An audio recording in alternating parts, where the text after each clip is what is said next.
Bom dia, meu nome é Arthur Laurier Batista, sou residente do segundo ano de Urologia do Hospital Federal da Lagoa, no Rio de Janeiro. Eu hoje vou discutir com vocês o estudo ressecção em bloco versus ressecção convencional de tumor primário de bexiga. Um estudo prospectivo, multicêntrico, aberto, de fase 3, randomizado e controlado. Então, esse estudo ele foi publicado na Associação Europeia de Urologia, foi aceito em julho agora de 2023, e ele foi, já tinha sido apresentado no ano passado no Congresso Multidisciplinar de Câncer Urológico e recebeu o prêmio de melhor apresentação oral.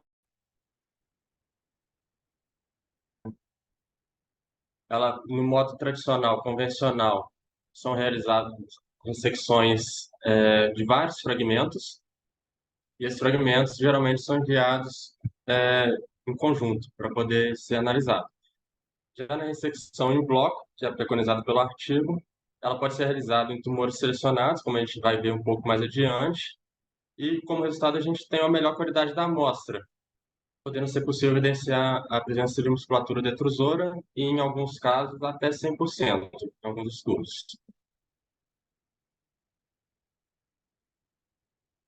Então, esse estudo é um estudo randomizado, é um estudo de fase 3, prospectivo, multicêntrico, aberto, e foi realizado em 9 centros de atendimento terciários.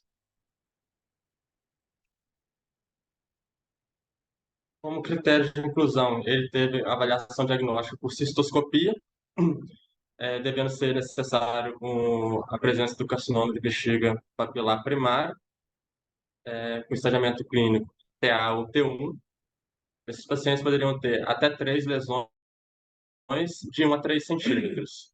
E foram excluídos aqueles pacientes com crônicos, aqueles pacientes com tumor urotelial do trato superior, com expectativa de vida menor do que 1 ano, ou gestantes.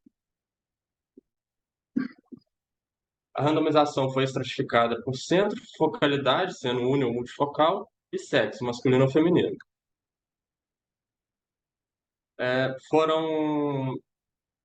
Em cada centro, teve um máximo de 2 cirurgiões que realizaram as cirurgias, podendo ser utilizado resectoscópio monopolar, bipolar ou fibra laser em alguns casos.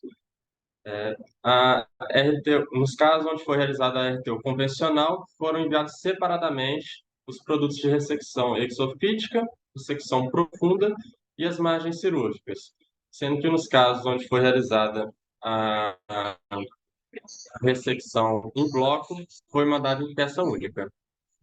A instalação de adjuvante foi realizada em todos os pacientes após 4 horas do procedimento. O desfecho primário, então, do estudo foi a qualidade da amostra, marcada pela presença ou não da musculatura detrusora, e os desfechos secundários foram taxa de perfuração, doença persistente após RTU, presença de margens positivas, sendo elas laterais ou profundas, tempo cirúrgico, reflexo obturatório, conversão da cirurgia em bloco para cirurgia convencional, principalmente, sobrevida livre de recorrência e recorrência após 3 meses. Então, os pacientes foram divididos em 2 grupos, sendo aqueles que serão submetidos à ressecção convencional e o grupo 2 à ressecção em bloco, apresentando 199 pacientes em cada grupo. A significância foi estipulada em 0,05 e a taxa de abandono que se estava estipulando seria em torno de 20%, um total de 476 pacientes no estudo esperados. O desfecho primário, então, foi através de uma análise direta do tumor, enquanto os desfechos secundários foram através do intervalo de confiança, que foi de 95%.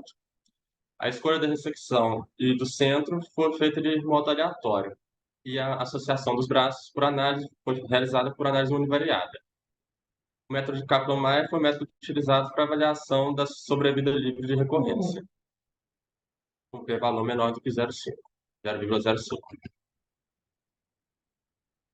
Então, inicialmente, foram 918 pacientes selecionados, sendo destes 384 randomizados e 27 excluídos pelos critérios de exclusão.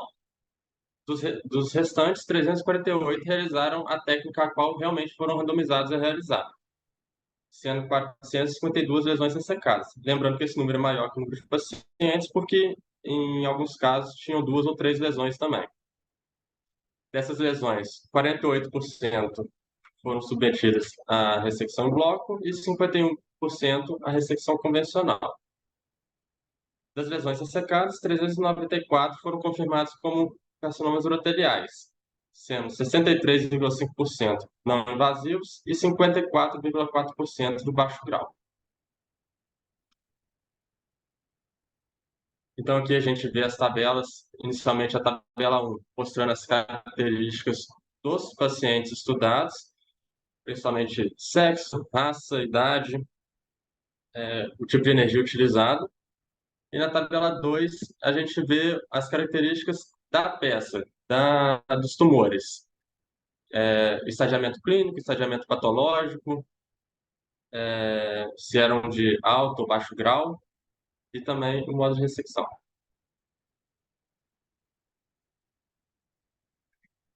Aqui a gente vê o gráfico de Kaplan-Meier, mostrando que mesmo após 24 meses, no presente estudo, as taxas da qualidade da amostra foram semelhantes, tanto na técnica em bloco quanto na técnica convencional, sendo de 88% em bloco e 90% na técnica convencional.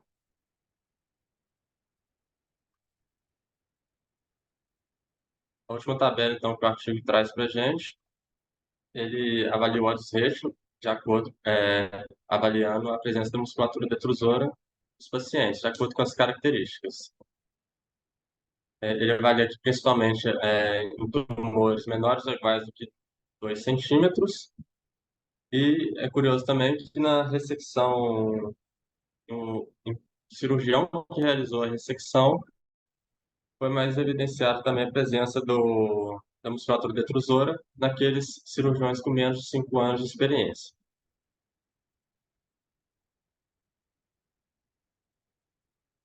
O trabalho, ele atingiu seu objetivo primário, assim como outros estudos, apesar, nesse caso, ao contrário da maioria dos estudos, ele não mostrou a taxa mais alta de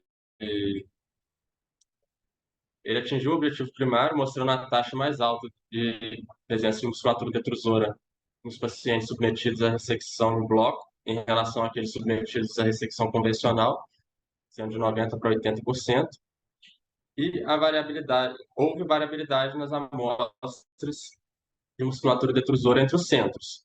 Isso mostra que pode ser um estudo mais aplicável na população geral. E esse estudo, ele também evidenciou maiores taxas de musculatura detrusora naqueles pacientes que tinham tumores menores do que 2 centímetros. Isso pode ter se refletido muito a partir do zelo dos cirurgiões em relação a ressecções mais profundas naqueles tumores maiores, devido ao risco de perfuração. Então, o resultado foi compatível com os outros estudos que foram comparados. Como desfecho secundário, houve uma menor probabilidade de perfuração e menor taxa de reflexo detrusora, e uma taxa de persistência após a segunda RTU 6% menor na ressecção em bloco em relação à convencional. Porém, esse estudo teve um N baixo de tumores de alto grau, impedindo, assim, conclusões sobre o assunto. Entre as principais limitações, a gente teve que o estudo não apresentou um valor oncológico significativo, sendo que não houve uma diferença significativa nas taxas de recorrência após as ressecções. Isso também pode ter sido influenciado pela realização de terapias intravesicais adjuvantes, como os da BCG no pós-operatório. O estudo foi realizado também por centros experientes e dedicados, sendo então interrogados se esses resultados seriam realmente reprodutíveis em outros centros, não com menor experiência. Os pacientes foram incluídos também com base no estagiamento clínico, que também limitou um pouco o estudo. e nem todos os pacientes de alto grau foram submetidos à RRTU.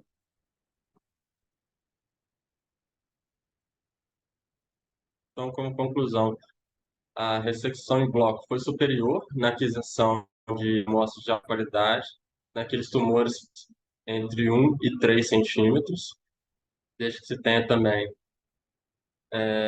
ele apresentou também um melhor perfil de segurança, com menor taxa de perfuração e menor taxa de reflexo do trusor, porém, o valor oncológico ainda necessita de maior investigação em estudos posteriores.